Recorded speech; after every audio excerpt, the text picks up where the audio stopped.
साथियों नमस्कार, आप देखना शुरू कर चुके हैं एनडी न्यूज़ और इस वक्त एसपी कार्यालय भिवानी परिसर में मौजूद हैं और दिनोद गांव का एक बड़ा ही चर्चित मसला सामने आया है, जिसमें एक बारात ने दहेज की डिमांड की और बीच में ही शादी रुक गई और पूरी गांव की पंचायत यहां पर एसपी महोदय से मिलने पहुंची थी।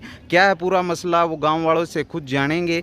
सर, क्या नाम हुआ आपका? मैं गांव दिनोद से जय भगवान सरपंच। जी सरपंच साहब, क्या मसला था आज पूरी पंचायत को एसपी साहब के द्वारा आना पड़ा? वो ये मसला था कि अभी हमारे गांव के अंदर 2-3 दिन पहले शादी थी, जो कि बिरादरी के अंदर बहुत ही गरीब परिवार के अंदर जी। और भिवानी अपना बीटीएम चौक के पास में वहाँ पे से बारात आई थी जी। उन्होंने क्या किया कि पहले तो जब उन्होंने लगन के टाइम पे जो बोला गया तो सामान वगैरह देते थे, आजकल आपको पता ही थोड़ा बहुत देते हैं कुछ ना कुछ लड़की वाले जी। तो उसमें क्या था कि वो उन्होंने बोला कि भाई चलो हमारे सामान की जरूरत नहीं, हमें एफडी वगैरह करा देते। पहले तो ये बात हुई जी। जब वो अगले दिन वहाँ पे बारात पहुंची तो बारात जब पहुंची तो वहाँ पे ये बात हुई, उन्होंने हाथापाई की। पहले तो बोला कि व्यवस्था ठीक नहीं है, फिर उनको मार पिटाई की जी, ठीक है, लड़की वालों के साथ में जी। और ये सारी बातें करके भाई हमने ये चाहिए था वो चाहिए, यहाँ पे वो मतलब कहने का मतलब ये है कि एज पर पर्सनैलिटी जो था ना उनका, वो उनको लगा कि यहाँ पे जो है ना हमारी पर्सनैलिटी डाउन हो रही है जी। और जो रिश्ता था वो 6 महीने तक रहा है जी।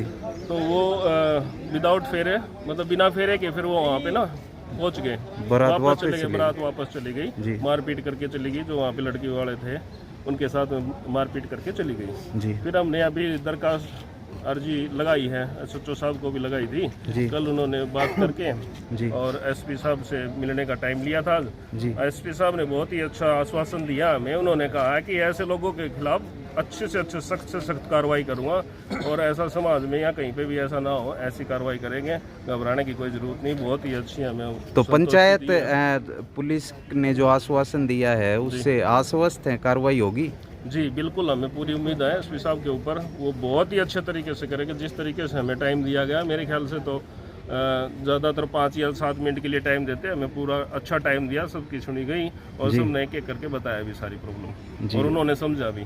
उन्होंने कहा कि बहुत ही ज़्यादा जल्द से जल्द कार्रवाई होगी इसके ऊपर, आप चिंता ना करें, ऐसा भविष्य में कहीं और ना हो, इसलिए वो उसके लिए भी सख्त से सख्त कार्रवाई करेगी। तो वो लड़की के पिता मामा जी हैं। तो एक बार बताइए क्या था पूरा मामला, कैसे कैसे रिश्ता तय हुआ था, क्यों दहेज की मांग क्या शुरू से ही निकलवा ली शादी की तिथि जी। जैसे ही हमने शादी की तिथि निकलवा ली और उनको चिट्ठी दी, उसके बाद हम लगन लेके गए 22 तारीख को, 23 को शादी थी जी।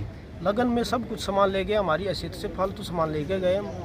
जो भी सामान लेके गए हमने 7:15 बजे 22/6 को लगन उनको सौंप दिया। और जैसे ही हम लगन सौंप के चलने लगे तो लड़के की बहन संतोष ने मेरे को अंदर बुलाया जी।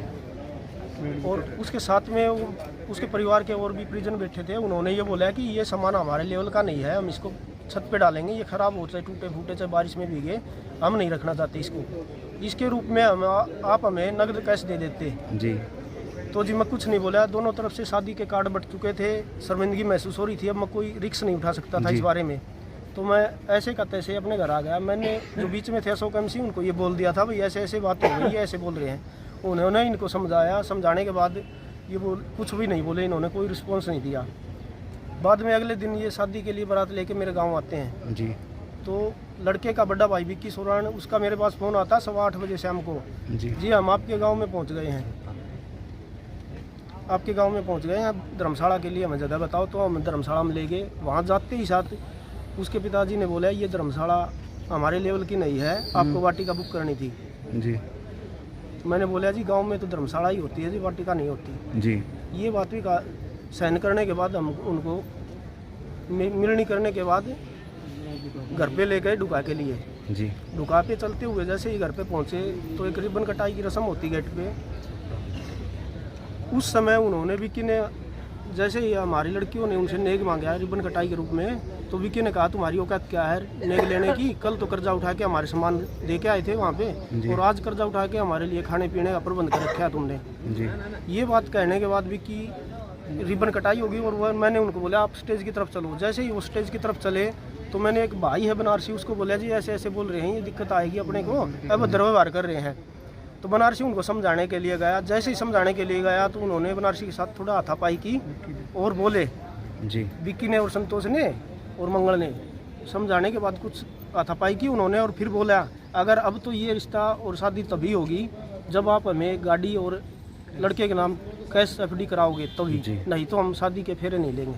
तो उस वक्त ये मामला बिगड़ गया जी, उस वक्त मामला बिगड़ गया उस वक्त जी। चलिए ठीक है, तो देख सकते हैं भाई दहेज का मामला और बारात वापस लौट गई थी दिनोद गांव से, जो बड़ा ही चर्चित प्रकरण है। और आज पूरी पंचायत इस वक्त एसपी महोदय से दरख्वास्त लगाने पहुंची थी और लोग आश्वासन से इस वक्त नज़र आ रहे हैं और लगातार इस मामले की अपडेट आपको देते रहेंगे। आप देख रहे थे एनडी न्यूज़, मेरा नाम है सोमवीर।